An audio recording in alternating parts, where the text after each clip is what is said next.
divided in EDX into weekly sections. So we have the first 6 weeks taught on action physics. Then there is also some section about assignment and advice and practice for exam preparation before you have the material for the following weeks. So you probably have seen already the introduction and information because you are now in week 1, introduction to week 1. This week contains several modules, starting with a revision material module, which I encourage you to go through, in particular if your vectors and derivatives are a bit rusty. There is also a submodule on polynomial order and big O notation, which not many people are necessarily familiar with. So please have a look at it carefully. This course will be about, we'll start with action physics in classical mechanics. So we already mentioned that we will give up sort of Newtonian mechanics for Euler-Lagrange equation and action variational principle. Nevertheless, it's important to be able to connect between Newton and Euler-Lagrange, and therefore there is a section also about revision on Newtonian mechanics, and in particular how to connect between potentials, which are used in Euler-Lagrange equation, and forces, which are used in Newtonian.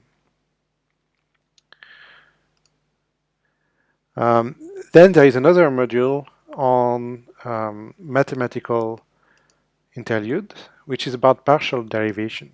So there is no physics yet in this, but you will need that in order to understand and to be able to use the Euler-Lagrange equation. Partial derivation is a bit simpler than standard derivation, but you need some practice in order to get used to it. Once you have done this mathematical interlude, you are able to look at the next section, which is from Newton to Euler-Lagrange. We first revisit briefly Newton for a simple case of an object falling under gravity. Then we do the same thing using Euler-Lagrange equation. So we will introduce this equation and show that we get the same result. Then we show a bit more formally that there is an equivalence between Newton and Euler-Lagrange equation. Most of the section, in particular those where I'm talking, have a transcript. That's in case you have difficulties, for instance, with my accent. The next section is also quite important on general coordinates. So one thing which makes Euler-Lagrange powerful is that they are easy to apply whether you are using Cartesian coordinates, polar coordinates, spherical coordinates, or any type of coordinates. So we will illustrate that in the case of polar coordinates, which are in particular useful when you describe systems like pendulums. So the general coordinates section is about the Euler-Lagrange equations, but for any type of coordinate. So as I said, it's not restricted to Cartesian. And that makes Euler-Lagrange formalism often simpler to implement than Newton's second law, which is best suited for Cartesian. So then we have some applications for the simple pendulum, a spring pendulum, which is a bit more advanced and which is something you will see also in the lab, and also another example of a bead on a rotating hoop. So that will more or less cover the main material for week 1. We then have a section about which review briefly what we have done during this week, lectures. Then there is a section on practice problems, and you will have that every week. It's up to you to do them or not, or to do as many of them as you wish. If you do all of them, they all have solutions.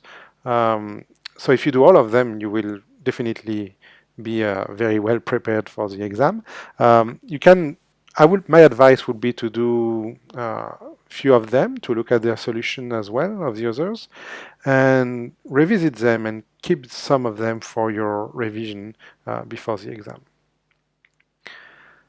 And they are of very different difficulties. For instance, um, falling particles or gun fishing or even pendulum in an electric field are relatively simple. The catenary problem is a much more advanced problem, but relevant for those of you who are aspiring to an engineering career, for instance. And then comes the workshop. So the workshop section has only usually two subsections. One with question for which we will address during the workshop, and it has also the solutions. But please make sure that you attempt the question during the workshop before you look at their solutions. Also, the solutions are already available online.